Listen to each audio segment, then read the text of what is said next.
So hello बच्चों, इस question को देखते हैं। Relative density of a volatile substance with respect to methane is 4, its molecular weight would B.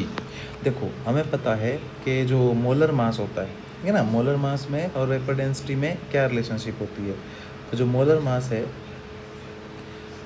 Molar mass is equal to twice of vapour density. इस equations को रख लेते हैं।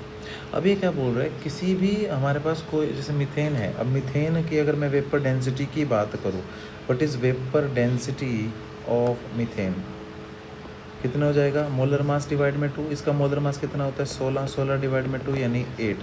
तो ये हमारे पास क्या आ गई? Vapour density of methane. Methane की वेपर डेंसिटी आ चुकी है। अब उसने क्वेश्चन में देखो क्या बोला है। वो क्वेश्चन में बोल रहा है हमें कि जो आपके पास रिलेटिव वेपर डेंसिटी है किसी वोलेटाइल सब्सटेंस की विद रिस्पेक्ट टू मीथेन, कितनी आ रही है? 4 आ रही है। कितनी आ रही है? 4 आ रही है। यानी देखो, इसको लिखते हैं तो vapour density of substance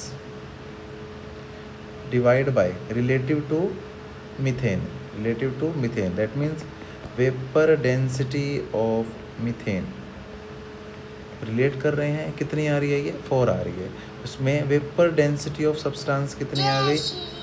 vapour density of substance कितनी आ गई है? Vapour density of substance is equal to 4 into, and vapour density of methane कितनी है हमारे पास? हमने जो भी कैलकुलेट किया दैट इज़ 8। कितनी आ गई है? 32 आ गई है। तो सब्सटेंस की वेपर डेंसिटी आ गई। अब हमें से पूछा क्या उसने? सब्सटेंस का मोलिकुलर वेट। तो मोलिकुलर मास कितना आ जाएगा? 32 इंटू 2 कितना आ गया? 64 आ गया। That means C is the correct answer. Thank you.